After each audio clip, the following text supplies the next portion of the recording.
se descuenta taxes y luego que hay que ajustar todos los ítems que no sean cash, como, como depreciación y amortización, cambios en working capital, por ejemplo, accounts receivable, inventario, etcétera, y reducir CAPEX. Entonces, con eso se tendría el free cash flow de un periodo y esto se hace para cada uno de los periodos que se pueden predecir explícitamente. Toshiro, un favor, cuando te refieres a alguna terminología, como está todo en inglés en tu presentación, deberías ponerla también en español, ¿no? Cuando la menciones, por favor. Para cuando les mande la presentación No, no, no, no, o- no. Ahora cuando estás explicando, digamos, depreciación y amortización no hay problema. Working capital, creo que está, pero por ejemplo, capital expenditure, CAPEX, digamos, que se entienda que es el gasto, digamos, en capital, ¿no? Que se está haciendo es en en una inversión. inversión, por ejemplo, en Exacto. máquinas Mm, o ujú, en, sí, en ese tipo de inversión. correcto. No, El, ¿Mm? gracias. Sí, no, no hay problema. Luego, para calcular el valor terminal hay dos opciones. Uno se utiliza una perpetuidad, que me imagino vieron el Gordon Growth Model, me imagino. Entonces, esto es simplemente exactamente lo mismo, simplemente que utilizas el free cash flow del siguiente año y después en vez del R utilizarías el WACC y el G es el crecimiento que se estima que va a estar hasta el infinito. Entonces, pues se podría utilizar, por ejemplo, la tasa de crecimiento del PIB, por ejemplo. La otra opción es utilizar un múltiplo en el cual asumes de que a cierta fecha se va a poder vender esta empresa. Entonces, se utiliza, por ejemplo, este sería el múltiplo, Enterprise Value entre el EBITDA. Por ejemplo, se puede utilizar otra terminología. Por ejemplo, Enterprise Value entre EBIT y así. Entonces, sabiendo cuántas veces vale el EBITDA a una empresa en el futuro, multiplica simplemente por el EBITDA de hoy y podrías determinar cuál sería el valor de la empresa en ese punto de tiempo. Y ahora lo que se tiene que hacer es traer ese valor al valor de hoy día. Entonces, cuando se saca, digamos, si pensamos que en 5 años va a ser este el valor del terminal value, entonces hay que descontar los 5 años al valor de hoy.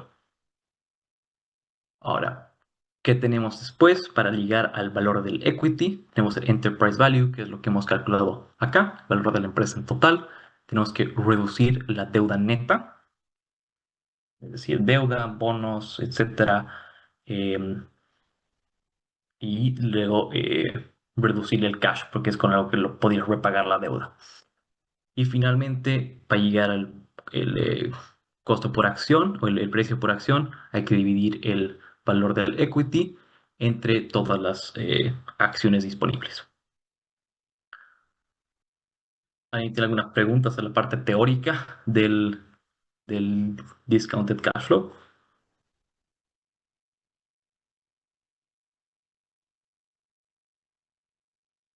Sí, Luis. Yo tengo una pregunta. ¿Podría volver a explicar el tema del CAPEX? No entendí muy bien. Ok. O sea, ¿qué es o por qué se lo deduce? Sí, ¿qué es? Ok. Am, es el cash que utilizarías para comprar, por ejemplo, una nueva maquinaria, autos, un edificio, todo este tipo de cosas que no aparecerían no sé, en el estado de resultados, sino más que nada en el flujo de caja. No estoy seguro cómo se lo hace en Bolivia, pero normalmente tienes el flujo de operaciones, el flujo de inversiones y el flujo de financiamiento. Prácticamente lo que entraría en el flujo de inversión es lo que estaría aquí en el CAPEX. O sea, Luis, el CAPEX, digamos, en términos de inglés es el capital expenditure y eso traduciéndolo sería el gasto en capital. Entonces, cuando tú hablas de capital, como decía Toshiro, o sea, lo que está utilizando es la inversión que tú estás haciendo en ciertos instrumentos de capital, ¿no? En este caso puede ser maquinaria, ¿no? Normalmente va a tender a ser ese tipo, digamos, entonces, gasto por maquinaria, básicamente, por inversión. Ese es básicamente el impacto. Y como decía, eso te va a afectar a tu flujo de inversión. No, no te afecta a tu flujo de financiamiento, a tu flujo de inversión, porque son inversiones que la empresa está haciendo en esa área, ¿no? O sea, te va a afectar directamente también a lo que significa tu activo, ¿no? Tu activo fijo principalmente. Gracias, me quedó claro. Si no hay más preguntas, podemos ver aquí cómo se veía un poco en el Excel. Esta parte sería simplemente la evaluación de la parte explícita, si vamos a hacer el forecast hasta, digamos, 2027. Y esta parte sería cómo se calcula el valor terminal. Luego, simplemente saca el valor presente, lo sumas todo y esto sería lo que hice en PV, sería el Enterprise Value, valor de toda la empresa. Y en esta parte es lo que vamos a derivar del Enterprise Value hasta el Equity Value, valor del patrimonio. Aquí tenemos el Enterprise Value, le agregamos el cash, deducimos deuda y con esto llegamos al equity. Y acá lo que se podría hacer, en teoría, es agarrar cómo serían los valores del mercado, si es que se está hablando de una empresa pública, y ver si hay una diferencia entre el valor implícito o intrínseco que se calculó a través del DCF o el valor de mercado. Y en base a eso se puede determinar, ok, o hay un error en mi modelo, porque normalmente se asume que los mercados son eficientes, entonces, o algo no lo está tomando en cuenta el mercado o estás mal. Entonces, si estás mal, o si algo no lo está tomando en cuenta el mercado, o sea, tiene que ser algo sustancial para que puedas decir que realmente algo no lo está tomando en cuenta el mercado. Después, esta parte de cómo ir desde el enterprise value hasta el patrimonio es un poco más complicado que simplemente quitarle el cash y agregar el cash y quitarle la deuda, porque hay diferentes tipos de deuda, hay los bonos, hay del banco, hay, em, ¿cómo se dice? En español no sé cómo se llama, pero se llama un revolver, es un credit facility, que es básicamente una tarjeta de crédito para una empresa. Una línea de crédito. Em, Línea de crédito. exacto, sí, exactamente. Tienes obligaciones de jubilación, provisiones, deudas convertibles, acciones preferentes o esa parte de participaciones de controladoras, que significa, por ejemplo, tienes una empresa que tiene un subsidiario y el subsidiario es parcialmente, eh, la empresa no es dueña 100% de ese subsidiario, entonces este extra que es dueño X persona entraría en esta parte. Y en la parte de los activos no operativos, es decir, cualquier inversión financiera que tengas, cash, incluso, por ejemplo, hay ciertas empresas de autos que tienen bancos, por ejemplo, Mercedes tiene un banco, BMW tiene banco, estas empresas entrarían acá, porque no los quieres, no lo estás forecasting, no lo estás prediciendo o evaluando dentro del DCF. Entonces, por estos son ajustes que serían después. ¿Alguna pregunta en esta parte? Que sé que es un poco más, digamos, densa.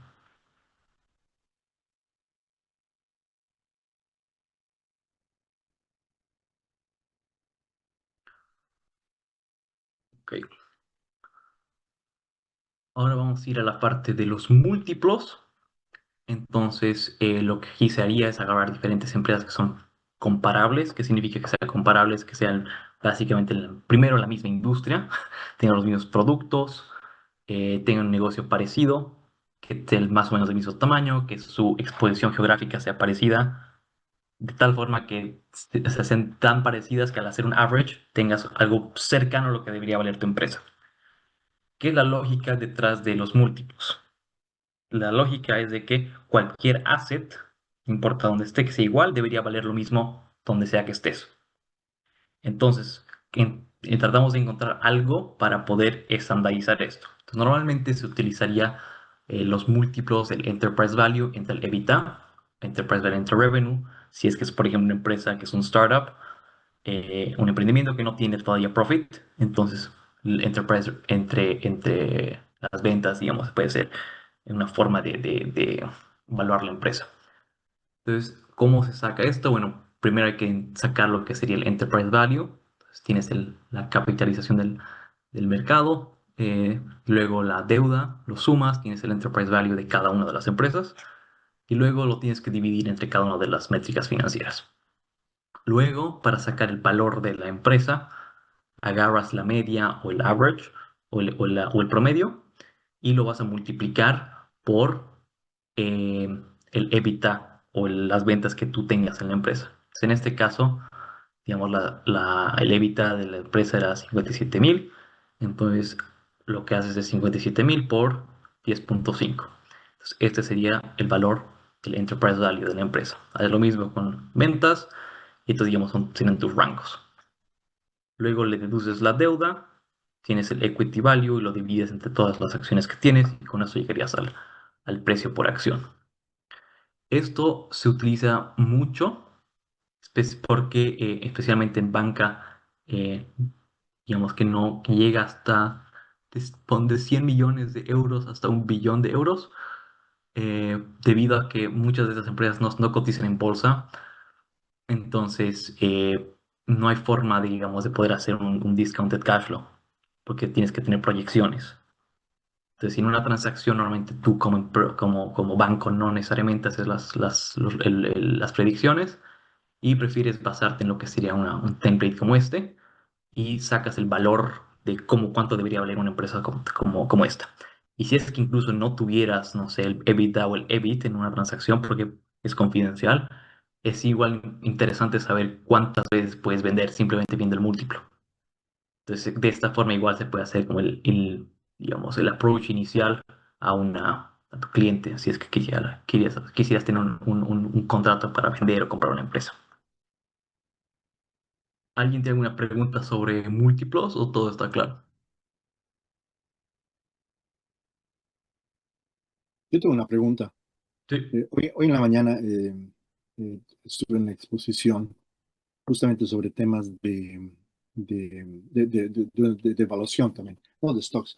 Y había una empresa que su ticker es el RKLB, que es un Rocket Lab.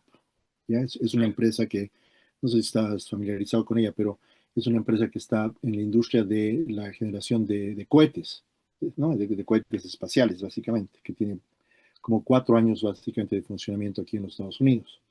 Lo interesante es de que justamente cuando hablábamos de este tema, había las dos perspectivas, una era que era el discounted cash flow y la otra que era justamente esta de los múltiples comparables.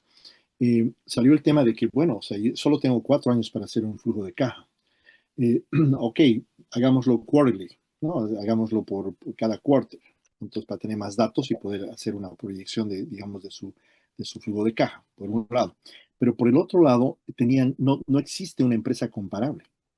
Entonces, ¿qué recomendarías tú en esos casos cuando tienes limitación de datos y a la vez tienes, no sé, no tienes una empresa para hacer, digamos, una comparación? O sea, lo que yo había planteado era básicamente hacer un discount de cash flow con lo que tienes y tratar de ver un poco lo que vendría a ser el mercado, hacer un análisis un poquito más subjetivo. No sé, tu experiencia, ¿cómo lo verías? Bueno, normalmente lo que se hace, si es que tiene la capacidad de hacer un discounted cash flow, va a ser el discounted cash flow y los múltiplos. Y quieres ver cuál es la diferencia, si hay una diferencia muy grande o estás más o menos en lo mismo. Sobre la pregunta de si no hay empresas comparables, normalmente agarrarías lo más parecido. Puedes agarrar ciertos grupos de empresas. Por ejemplo, no sé, podrías agarrar a SpaceX, por ejemplo, empresas que son, digamos, por ese ámbito y decir, ok, mi grupo de las empresas que mandan cohetes. Después tenemos a las empresas que, no sé, están en el área de simplemente satélites, que es ese espacio, digamos. Los otros que manufacturan aerospace en general, no necesariamente solamente para cohetes, pero también para aviones. Entonces, con esto puedes ver más o menos estos diferentes sectores que son parecidos, cuáles serían sus múltiplos. Y en base a eso determinas, ok, cuál de estos se adecua más. Y bueno, si es una transacción igual, cuál va mejor a la historia que tú quieres contar, obviamente. Ok, interesante. No hay problema. Muy bien. Como no hay más preguntas, ahora vamos a pasar al Excel. Em, Así que última chance de preguntar algo teórico y si no, simplemente voy a irme al Excel.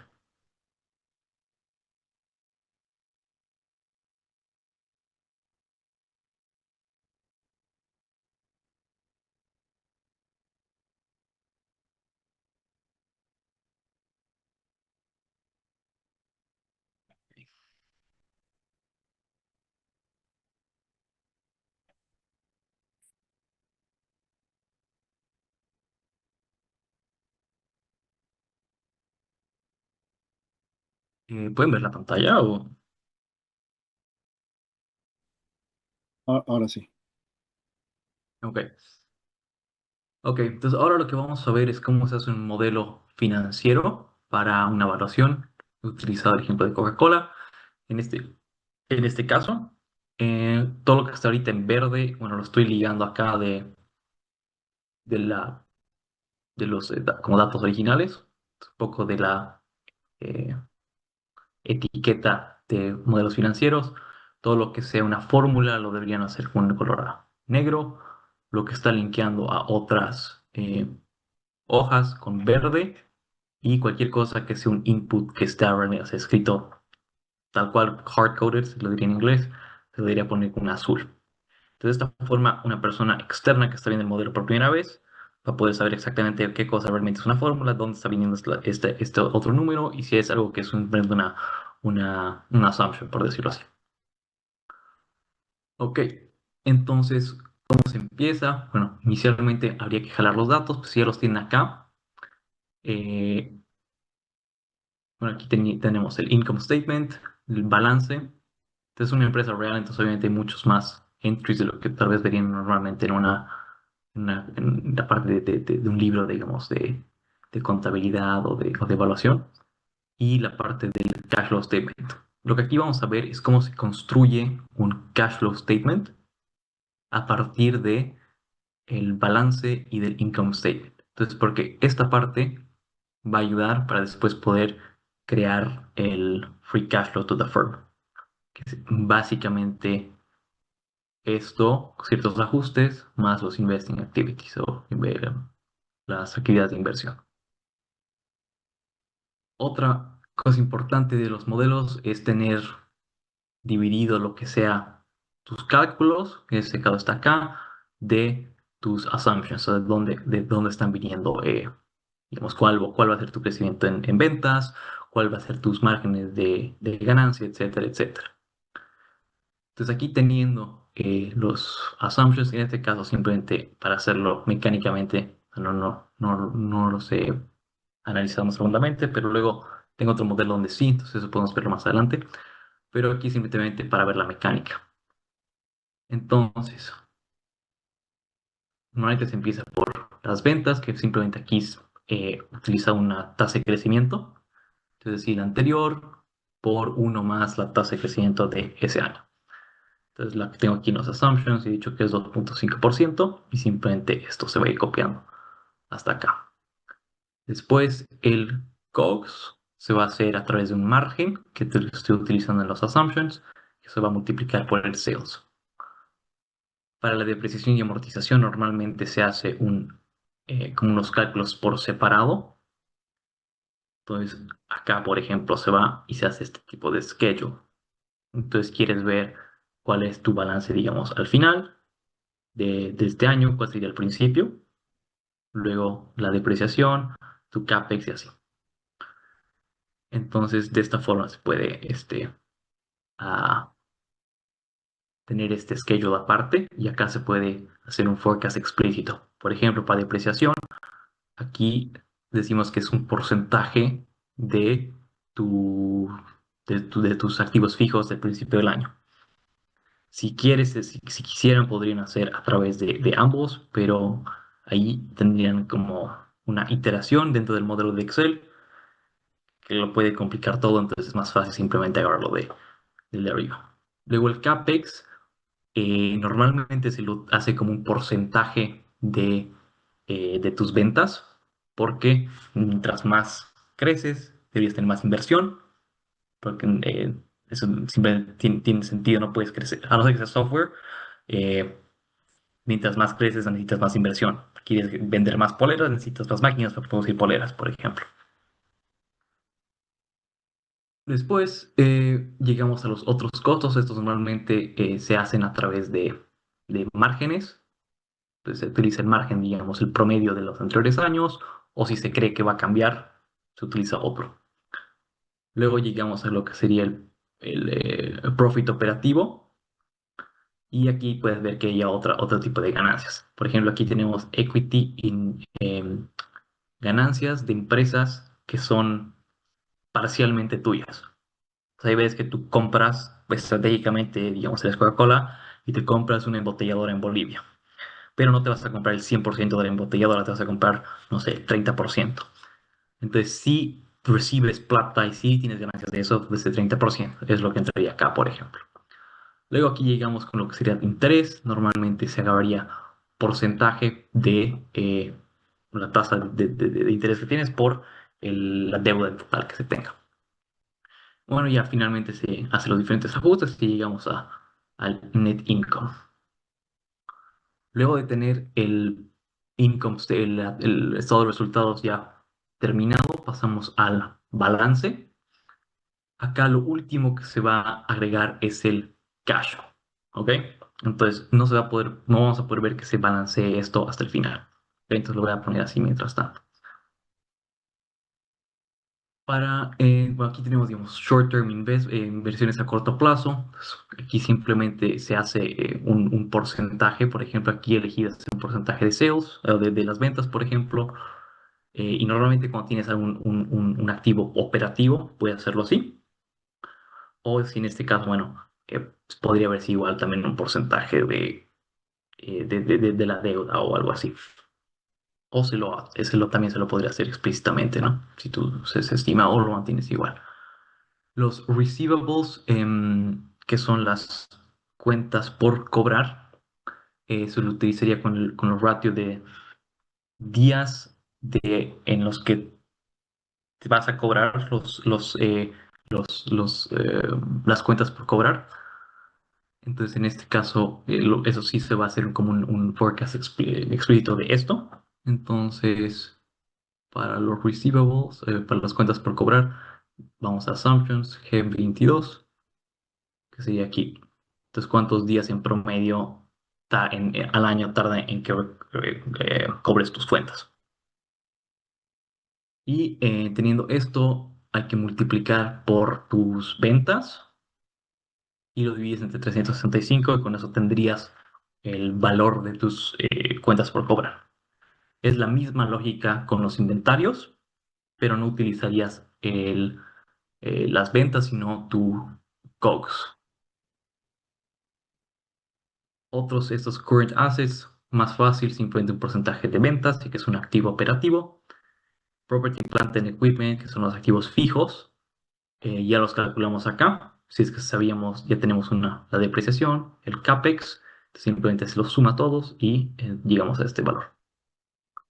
Y así sucesivamente en este. Y Goodwill, que es cuando te vas a comprar una empresa y es el valor extra que estás pagando sobre eh, el valor neto de la empresa.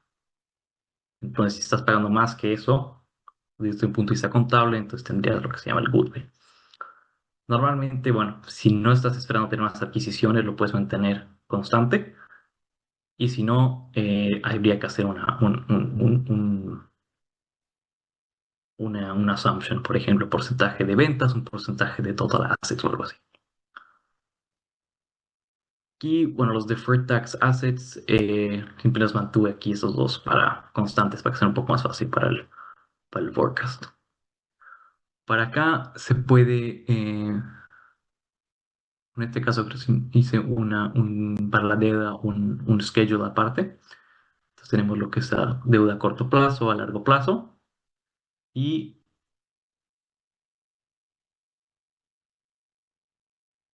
acá, por ejemplo, he hecho el porcentaje de los activos por un porcentaje. Entonces, el G30, entonces aquí, entonces es la deuda total como un porcentaje de todos los activos, excluyendo el cash, porque el cash aún no lo tenemos. Entonces lo vamos a calcular recién al final.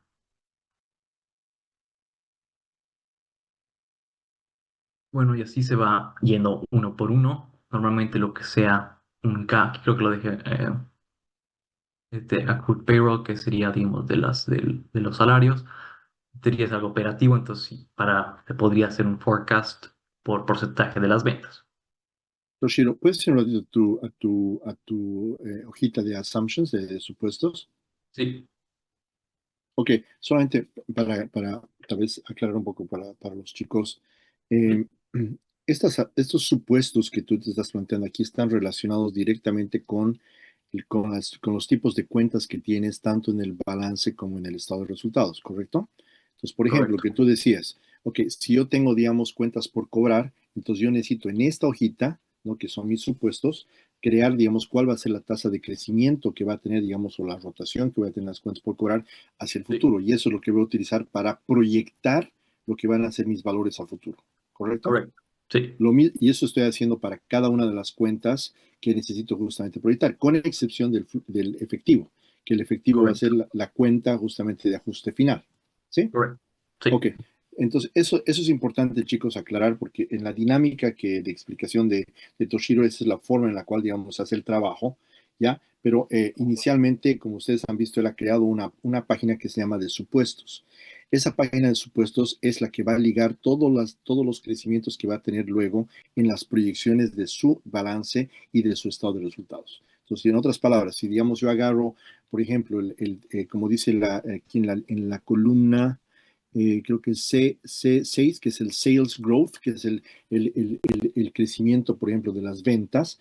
Entonces él está planteando, por ejemplo, un crecimiento de 6,98 y 2,4, ¿no? Que se va a utilizar, digamos, para comenzar a crecer hacia el futuro, ¿no? Es lo que estás haciendo, ¿correcto? Y estás manteniendo un crecimiento del 2, o sea, perdón, el 6,98 y el 2,04 es lo que ha ocurrido en términos de crecimiento corriente, ¿correcto? Y sí. en base a eso tú has hecho un crecimiento constante de la tasa de 2,5. Entonces, pero tú podrías cambiar eso, ¿cierto? Yo podría, digamos, colocar Correcto. 2,5, podría colocar 3,5, no sé, siguiendo el criterio del analista. Y esos Correcto. son los porcentajes que sirven justamente para hacer crecer o para hacer, digamos, cambiar el tema de las ventas, en este caso. Lo mismo está haciendo con el COGS, ¿no? Que es el costo bruto en realidad, ¿no? Es que en realidad y que esto lo está calculando como porcentaje justamente de las ventas. Como lo sabemos, es justamente el margen en realidad que está calculándose aquí, ¿no? El margen bruto. Entonces, esa es la forma a través del está, lo que está haciendo es una modelización para poder lograr determinar lo que van a ser los flujos de caja futuros. Porque esos flujos de caja futuro, perdón, los estados financieros futuros que nos van a servir para luego determinar el flujo de caja que nos va a servir después para hacer la evaluación. No sé si me equivoco en algo. Todo bien. Perfecto. Ok, eso solamente para aclararle un poquito a los chicos para que quede claro el procedimiento que tú estás haciendo. Entonces, como ven, chicos, es un procedimiento un poco minucioso como les está mostrando Toshiro, pero eso, por supuesto, es importante que tengan una buena base contable y una buena base financiera, ¿no? O sea, de todo lo que ustedes han visto para hacer los ratios, que seguramente los han visto en Finanzas 1, para hacer, obviamente, elementos de evaluación, como el repaso que hemos hecho conmigo, ¿no? Y eso, obviamente, todo ese conocimiento tiene que estar volteado acá, ¿no? Y obviamente los criterios que se utilicen están en base, digamos, a la lectura, digamos, de los estados financieros históricos. Acuérdense que yo les mostraba en algún momento que se hace análisis vertical, análisis horizontal, para ver justamente este tema de tendencias, ¿no? De las diferentes cuentas, ¿no? Acuérdense también que cuando les mostré el tema de la determinación del cash, y les decía cómo podíamos ir haciendo la variación de las cuentas para poder ver justamente el tema del efectivo que quedaba aquí para determinar justamente el efectivo cuando veíamos el tema de capital operativo, ¿no? Perdón, Toshiro, que te haya No hay problema. interrumpido, pero me pareció eso importante porque yo entiendo que tu dinámica es así de rápida que tienes que hacerla, pero también es importante que los chicos un poquito agarren el procedimiento, ¿no? El procedimiento de cómo estás haciendo el trabajo. Así que mil gracias y disculpas nuevamente. No, no hay problema. Bueno, con esto ya terminaríamos con la parte de modelaje del balance. Y ahora la parte de cómo se va a hacer se va a construir el flujo de caja. Aquí hay dos formas de hacerlo, es el flujo de caja directo o el indirecto. En este caso voy a utilizar el indirecto, con el cual se puede construir la base del estado de resultados y del balance. Para hacer esto es relativamente o simple, de cierta forma, en la cual se tiene que dividir, bueno, en otras palabras, todo el cambio que hubo entre un periodo y el otro significa un cambio en cash. Si un activo aumentó, significa que se utilizó efectivo. Si un activo bajó, significa que el efectivo debería haber subido. No sé si bajas no sé, vendes una empresa que tenías, entonces va a bajar tus activos fijos, pero debería subir tu cash, por ejemplo.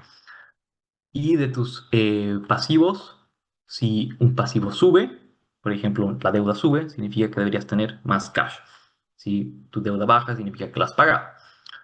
Entonces, de esta forma hay que ir uno por uno todos los ítems del balance y ver cuáles son las diferencias, son los cambios.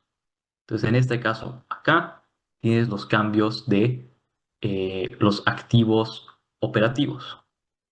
Aquí los pasivos operativos. Por ejemplo, podemos ver acá inventario, este es mal ejemplo, pero de de las cuentas por cobrar, simplemente es la diferencia, uy, entre estos dos. ¿Ok? Ahora, aquí se hace una cosa diferente cuando tiene que ver con el profit y la depreciación. El profit, en otras palabras, a no ser que haya habido dividendos, es simplemente el cambio en el equity. Entonces, estaría siendo cubierto acá, a no ser que haya dividendos. Si hay dividendos, parte va a estar en el net income acá y parte va a estar en esta parte, en la parte del cash flow de financiamiento. La otra parte es la depreciación y la amortización.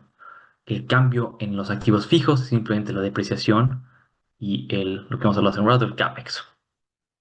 Pero aparte de eso, es simplemente la diferencia entre los ítems por periodo.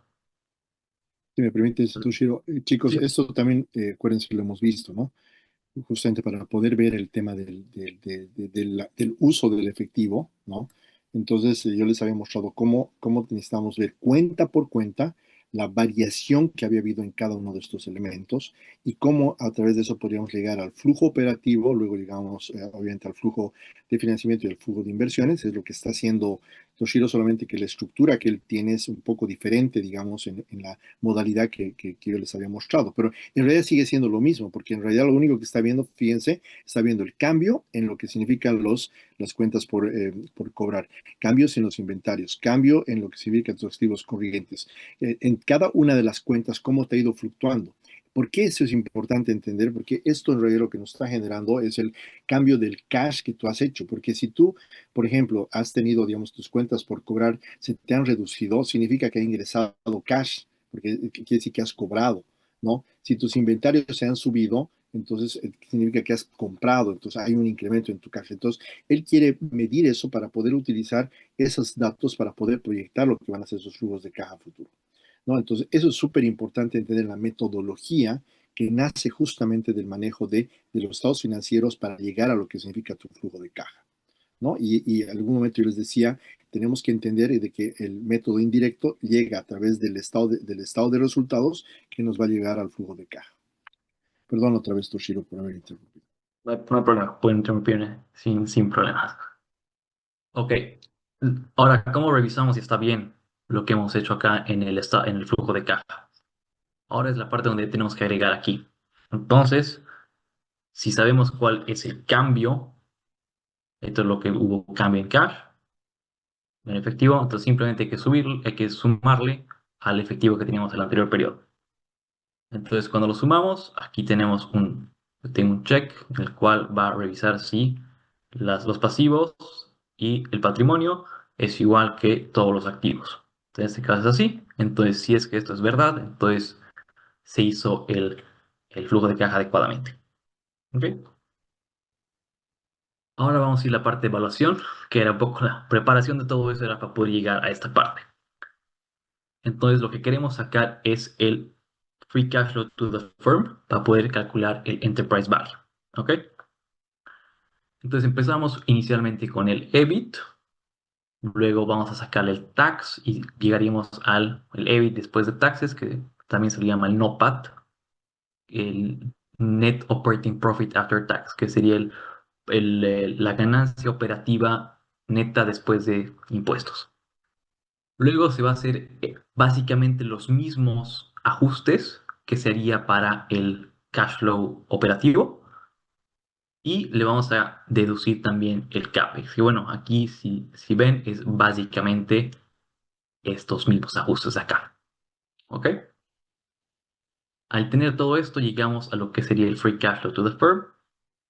Y al último periodo hay que agregarle nuestra tasa de crecimiento. ¿Ok? Para el último. Tenemos el WACC, que lo calculé aquí atrás. Como hemos visto hace un rato, tenemos el cost of equity, el costo de la deuda. Y bueno, acá, como ya habían visto, simplemente la aplicación de la fórmula, ¿no? Y volviendo aquí, se saca el valor presente de cada uno de estos valores y luego se los va a sumar. En este caso es el valor presente de la perpetuidad, perdón, sí, de la perpetuidad esta, el Gordon Growth, y después los otros simplemente es la fórmula normal del valor presente, con este WACC y punto. Luego, este sería el valor, el Enterprise Value, la suma de esto, y estaríamos reduciendo la deuda neta. Con esto llegamos al valor del equity, lo dividimos en la cantidad de acciones que existen. Aquí tenemos la cantidad de acciones que hay y llegamos a el valor del equity. Ahora, normalmente, ya que el discounted cash flow depende mucho de especialmente dos variables, que es el growth, o sea, la tasa de crecimiento perpetuo, y el WACC, se hace un análisis de sensibilidad.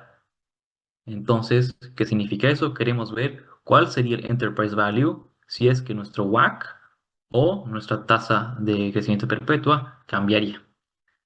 Entonces aquí, por ejemplo, este gráfico dice acá que si es que nuestro WACC fuera de 5.15 y nuestro crecimiento de 1%, entonces nuestro valor sería de 404 mil millones, creo que es. Entonces, eso sirve luego para hacer un análisis de, ok, realmente cuál es el rango. Porque cuando es una evaluación no es como que vas a tener un número, sino normalmente agarras un rango de números, donde podría ser. Y finalmente, para la presentación, normalmente se agarraría este tipo de gráfico que se llama el football field y se muestra cuáles son los rangos. Entonces puede estar en diferentes escenarios, por ejemplo, un DCF que sea más optimista, uno pesimista, y dependiendo de esto puedes ver cuál sería la evaluación. Entonces, en un caso, digamos, optimista, nuestra evaluación estaría entre 450 mil y 350 mil, digamos. Entonces, de esta forma aquí se puede mostrar de forma gráfica para una presentación, digamos, a los inversores o a un gerente o un cliente cuál sería la evaluación de diferentes escenarios. Y bueno, con esta parte terminamos lo que sería el modelaje de un modelo de los tres estados financieros y de un DCF todo conjunto. No sé si alguien tiene alguna pregunta, algo no está claro porque sé que es harto material y en poco tiempo. Chicos, ¿alguna pregunta? A ver, yo quisiera ver un temita. Si te puedes ir a la parte superior donde tienes tu free cash flow, tu flujo de caja libre. Ujú. Am, ¿cómo diferencias tú lo que viene a ser el flujo de caja libre, el free cash flow, con el cash flow de los accionistas y el capital cash flow? El cash flow de los accionistas es el cash flow que solo está disponible a los accionistas y este caso, el cash flow to the firm Mm, está disponible tanto a los accionistas como a los bancos y a todos los que te han dado deuda. ok, o sea, Entonces aquí, lo que yo entendía era de que, por ejemplo, todo nace del flujo de caja operativo, ¿no? Llegas al flujo de caja operativo y ahí haces algunos ajustes. Por ejemplo, si le quitas impuestos, te queda lo que es el capital cash flow. Si le quitas impuestos, si le quitas intereses, le limpias la deuda y aumentas, o sea, es un neto de tu deuda, tienes el cash flow para tus accionistas. Y ¿Mm? no sé si estoy en lo correcto, pero es un, digamos, un esquema que yo he manejado. Y finalmente al flujo de caja operativo le restas los impuestos sin deuda, ¿no? Y prácticamente a las utilidades antes de interés e impuestos estarías generando el free cash flow, ¿no? ¿Qué es lo que tú has hecho acá? No, el Capital Cash, la verdad, no, yo no lo he manejado y en el banco tampoco se lo maneja mucho. Normalmente se lo va a manejar el Free Cash Ujú. Flow to the firm. Y si es que se va a utilizar el Free Cash Flow to Equity o el de los accionistas, normalmente por una evaluación de una institución financiera como un banco. Correcto. Ujú, Entonces, sí, en ese caso. Pero eso, ujú, conceptualmente, esto es lo que estaría disponible a cualquier tipo de inversionista, mientras ujú. que el de accionistas simplemente los accionistas y es Exacto, después de pagos de deuda e interés. exacto, exacto. No, solamente quería eso.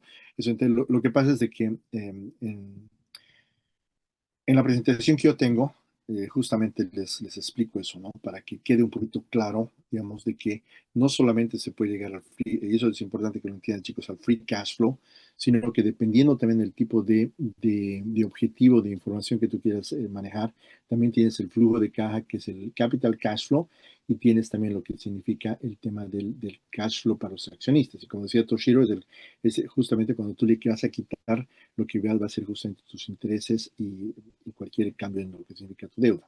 Entonces, eso es lo que a los inversionistas les puede interesar, pero para términos de evaluación, tú vas a utilizar lo que es el free cash.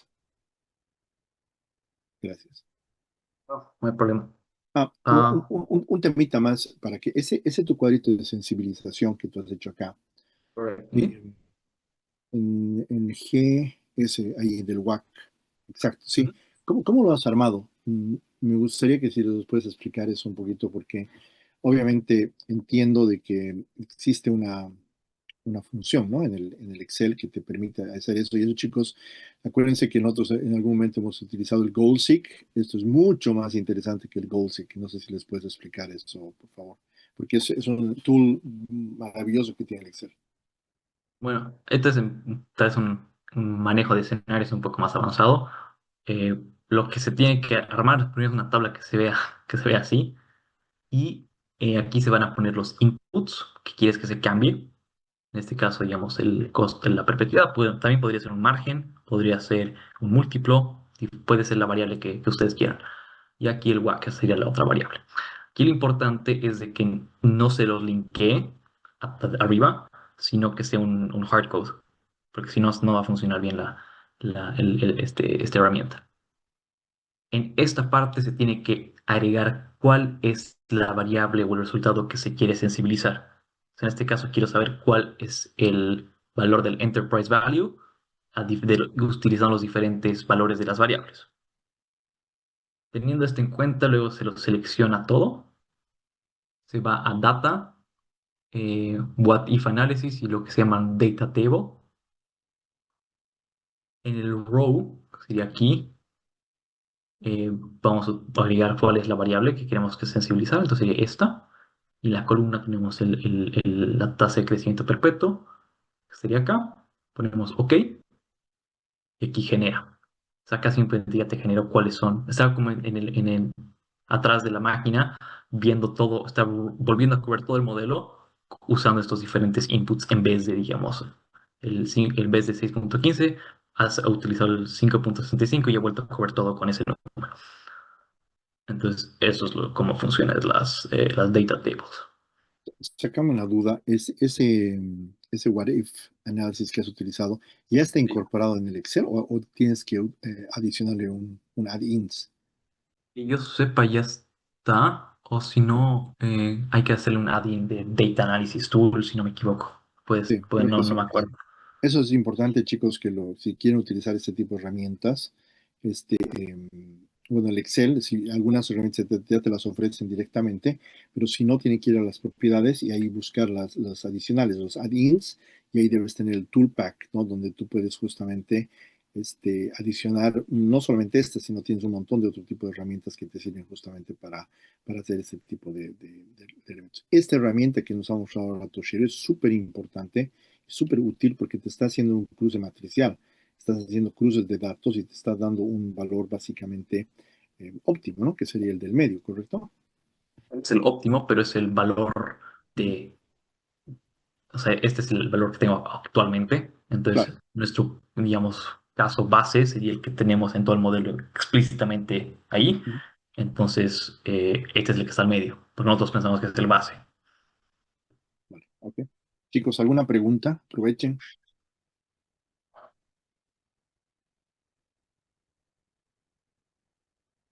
Excelente. Gracias.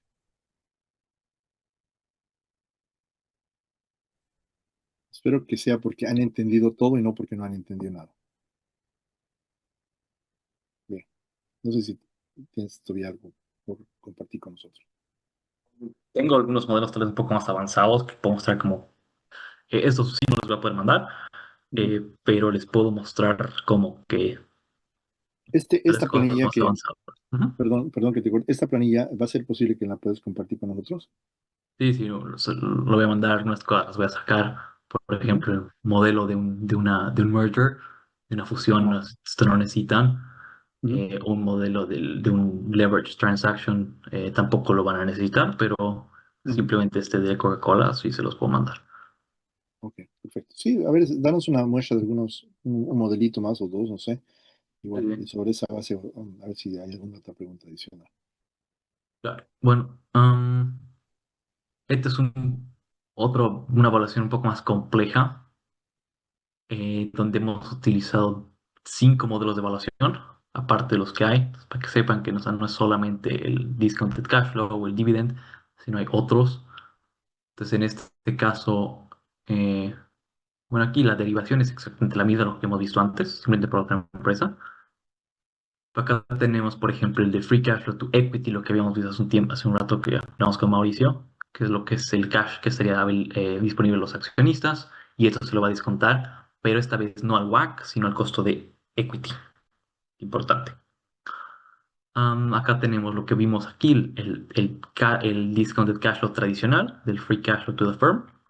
Acá hay otros que no voy a explicar exactamente cómo es, porque creo que es un poco fuera de la clase, pero para que sepa que existen otros tipos de evaluación. Este se llama el Residual Net Income, Residual Net Operating Income Valuation, y vieron también esto del Dividend Discount Model. Aquí, como ven, realmente se utiliza harto este tipo de sensibilidades, tanto para ver el precio del stock, incluso aquí, si no me equivoco, vimos el por cuánto más arriba estaba sobre el share price de mercado. Y bueno, acá igual otra forma de ver mostrar los resultados, cuál en este caso era el target price que dijimos debería ser aquí, utilizando los diferentes tipos de evaluación y dónde está el precio actual. Entonces aquí pueden ver está sobrevaluada o no.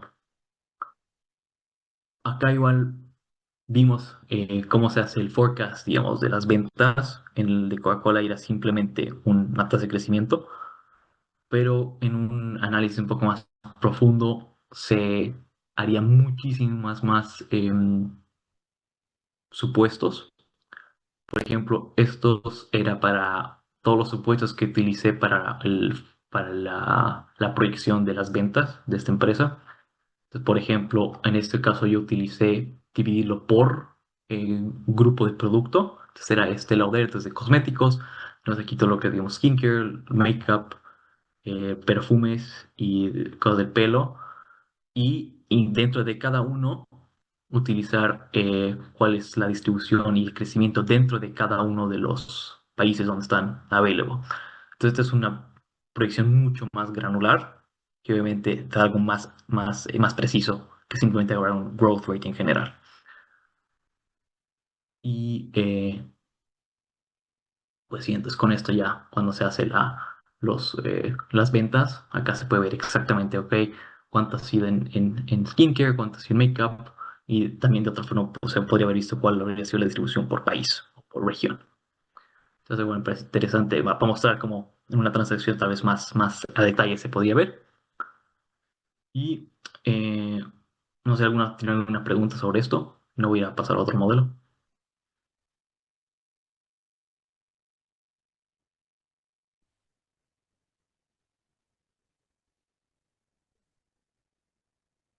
Yo creo que nos das una visión más del otro modelo y creo que con eso van a tener harta información. Bueno, este era un modelo no solo de una evaluación, pero de un modelo en el cual un private equity se compra una empresa y después esta empresa que se la compró va a comprar más empresas, ¿ok? Entonces es lo que se le conoce como un roll-up. Entonces acá lo que hice es ver cuál sería el free cash flow.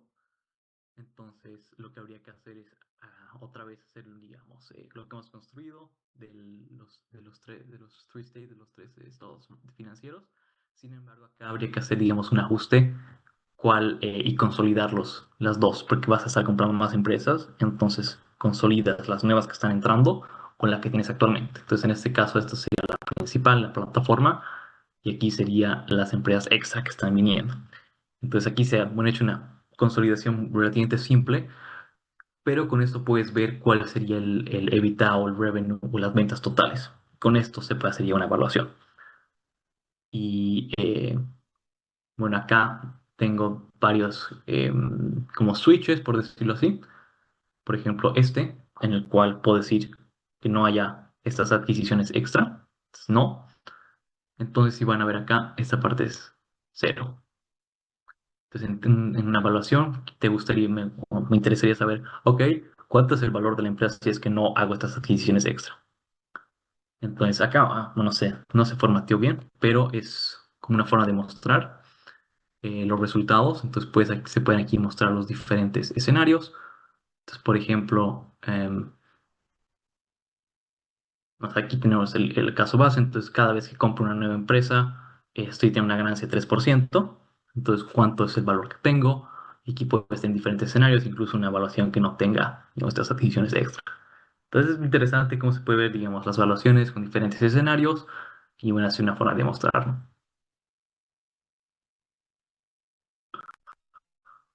Bueno, eso es lo que les pude mostrar hoy. No sé si tienen alguna otra pregunta, ya sea también, no sé, a través de mi background o de mí, si no es de los modelos, también bienvenidos a hacerlas. Gracias, Toshiro. Chicos, ¿alguna pregunta, algún tema que quisieran hablar con él?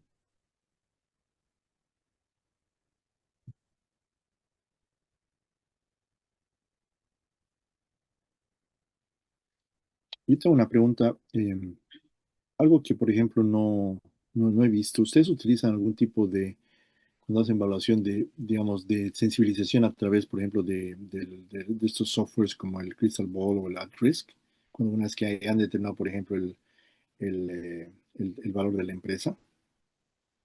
Am, Creo que en teoría se lo podría utilizar, Mm, pero normalmente lo que puede ser que lo utilicen es tal vez en un hedge fund o en equity research, pero en el tema, digamos, de M&A o de fusiones y adquisiciones, o sea, es más que nada ir a negociar cuál es el precio. Entonces la evaluación que haces tiene que ser más como basada en lo que está el mercado. Entonces, normalmente se va a hacer el DCF, sí, pero lo vas a tratar de adecuar un poco a lo que están los múltiplos, ¿no? A no sí, ser que ok. haya algo, digamos, sustancial, digamos, las sinergias o algo así que Mm. realmente sea diferente. Entonces ahí ya puedes un poco ajustar en el DCF. ¿Y cómo crees que hoy en día, por ejemplo, la inteligencia artificial puede llegar a afectar los temas de evaluación? ¿Será que ya no se van a necesitar analistas, que AI te lo va a hacer todo? Yo creo que va a necesitar menos analistas porque muchos las tareas, digamos, de un analista muy junior es ver que el formato esté bien, de que la presentación esté formateada bien, que no hay errores de puntuación, etcétera. Entonces, todas esas tareas ya no necesito, yo creo que inteligencia artificial lo puede hacer. Entonces, en vez de tener 5 analistas, ahora necesitas 3 o 2 que realmente van a hacer el modelo o incluso si es que la inteligencia artificial te lo saca el modelo, que si no me equivoco, Cloud o otros ya te lo pueden hacer, necesitas alguien que igual sepa cómo crear esos modelos para que lo puedas auditar y entiendas qué cosa está pasando dónde. Porque tampoco es que puedes ir con un modelo que te hace la inteligencia artificial al cliente y no sabes que está allá adentro. Que creo que ya ha pasado en algunos casos, ¿no? Que han sido Seguramente. aumentados. Bueno, Toshi, te agradezco muchísimo por tu tiempo, por haber compartido tu conocimiento. Los chicos están un poco callados hoy día. Espero Me he que dado cuenta. bien, pero de todas formas yo te pido por favor que en un transcurso del día o mañana me puedas facilitar tu presentación para que yo se las pueda compartir a ellos. Y bueno, nuevamente te agradezco, chicos. No sé que alguien todavía tuviera alguna pregunta. ¿Algún comentario, algo que quisieran participar, chicos? Ahí está. Alguien se animó. Luis, adelante. Sí, mi pregunta era un poco más de todos los Excels que usó, ¿los sacó de algún sistema o son propios? Porque Todos estos los armé yo de cero. no. Sí, porque están muy interesantes como para ver. Creo que no se encuentra mucho. O dónde podrías encontrar para como para Em, empezar. a veces en LinkedIn hay algunos que los muestran para descargar ciertas páginas. Si no, bueno, si vas a alguno de estos cursos online, ahí te dan como una base. Y o sea, la cosa es que cuando ya sabes hacer, digamos, el más básico, después ya puedes ir experimentando tú qué cosa extra le quieres agregar, por ejemplo. O la otra forma que a veces he utilizado yo cuando era algo muy específico, diferente que quería hacer, eh, entras a YouTube y ves cómo se hace esta parte súper específica y luego le agregas a tu modelo, digamos, base que ya conoces. Y cursos básicos de esto, y como que se pueden encontrar como análisis financiero. eh, o sea, hay cursos como de 3 meses por ahí, como diplomados. No diplomados, Y, mejor dicho, o sea, como que cursos pequeños para poder especializarte en el análisis. y, o sea, hay uno que yo hice, se llama el FMBA. Ese es relativamente corto y te da creo que te da una buena base para empezar. Y luego ya simplemente tu interés, digamos, qué cosa te gustaría agregar y qué cosa no. Y en base a eso puedes ir armando, digamos. Y creo que te da una certificación también, ¿no? Sí, te da una certificación. Sí. O sea, tienes que pasar un examen y sí. Si no, o sea, simplemente si es por el conocimiento sin la certificación, creo que era pues acceder a los cursos y gratis, pero no te da ningún papel, digamos. Claro, o sea, si alguno de ustedes, chicos, está interesado, por ejemplo, en hacer esto o profundizar estos temas que, como ven, esto es súper importante para cualquier tipo, digamos, de evaluación, no solamente para hacer una evaluación en una empresa en general, ¿no? Sino en general entender lo que significa una evaluación, y especialmente en temas financieros, esto es vital, es súper importante porque es la conjunción prácticamente de todos los elementos que en finanzas básicamente uno está desarrollando y aprendiendo. Como han visto, muchos de los temas que Toshiro nos ha mostrado son temas que en realidad ya los han debido ver ustedes en Finanzas uno, hemos recap algunas cosas conmigo, ¿no? Y bueno, es una aplicación de todo esto, ¿no? Justamente para poder llegar a este tipo, digamos, de evaluación. Entonces, hay este tipo de opciones, ¿no? Que yo también les sugeriría que si quieren realmente profundizar en esto, pues háganlo. Y como decía también Toshiro, el tema de estas medidas de Excel, y también en mi experiencia, cuando me ha tocado ya hace varios años armar este tipo de escenarios, son bien propios, ¿no? Del analista, ¿no? Porque en realidad es como el analista comienza a hacer el análisis básicamente de la información, cuál es la perspectiva, cómo lee, digamos, cuál es la lectura de los estados financieros, obviamente bajo una metodología, la metodología que la estructura financiera te exige y te pide. Pero yo me imagino, y Toshiro, y corrígeme por favor, que muchos de los temas que tú has calculado son tu percepción, ¿no? De cómo podría desarrollarse, pero obviamente siguiendo una metodología. O sea, no puedes cambiar, no puedes hacer variar que el cambio, digamos, de un periodo al otro es X, ¿no? Es 5%, por decir. Eso es así porque son los estados financieros. Pero cuando ya vas a hacer tus proyecciones, cuando vas a hacer ya crecer, digamos, un tema un poco más allá de eso, entonces obviamente puede llevarte, digamos, es importante el criterio que tiene justamente el analista, ¿no? De igual forma en la metodología, igual forma, digamos, los múltiplos comparables, si tú vas con qué empresas, porque puede ser que en una industria tengas 20 empresas y utilices cuáles de las 20, vas a utilizar las 20 o vas a utilizar 5 o 3 para hacer, digamos, algún tipo de comparación. Entonces, eso Luis, es importante, me alegro de tu inquietud. Pero es importante que tengas, como decía Toshiro, la base, y sobre la base obviamente la práctica, es meterle y hacer modelos y ver de que realmente tenga sentido, ¿no? Y como ustedes han debido ver en su curso de contabilidad y en la parte de análisis financiero, en Finanzas uno, el hecho de poder cuadrar, chicos, y poder que te cuadre principalmente lo que es tu balance, ese es, digamos, un poco el trick, ¿no? de que cuando tú proyectas, puedes proyectar absolutamente todo y que sea además sostenible y que sea coherente, ¿no? No sé si alguien más tiene alguna otra pregunta, chicos. Ok, bueno. Bueno, Toshio, te Pero agradezco.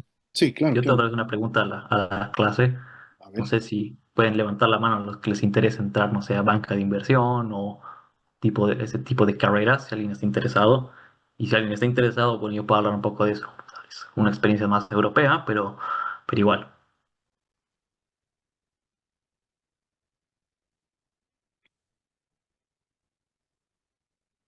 Ahí tienes. Dos, tres. Ahora sí. Ok.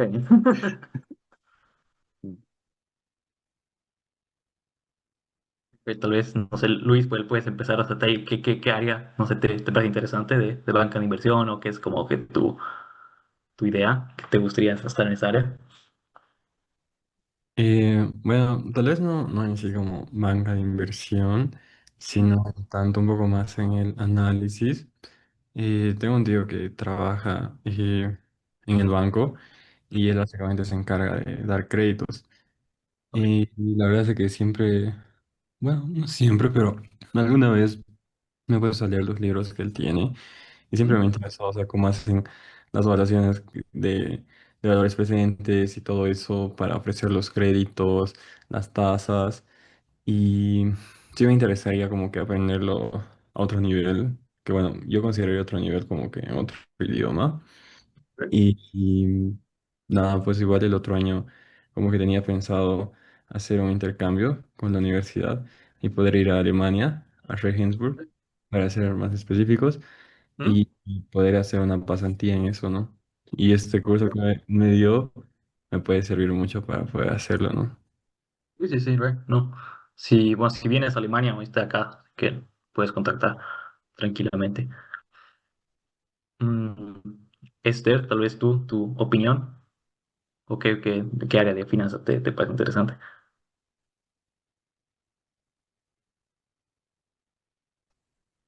Eh, Buenas tardes. Disculpe. Em, yo creo que me llama la atención más el lado de la asesoría financiera.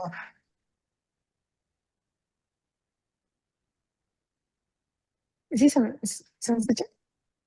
Sí, escuché de asesoría financiera, o sea, como a personas o a empresas. Empresas, pero Ok. Creo que en Bolivia así como Pan American Security, si no me equivoco. Tipo así. más o menos. ¿Puedes repetir? Esta vez no pude escuchar. Sí, más o menos. Ok, cool. Luego, ¿qué más falta? Luis, Adrián, luego Jerry. No tenemos ya mucho tiempo, Toshiro, así que si Ok, quieres perdón. adelante. Sí. Mm.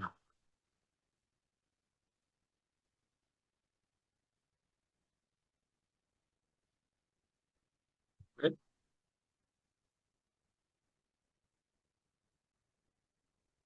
Ok.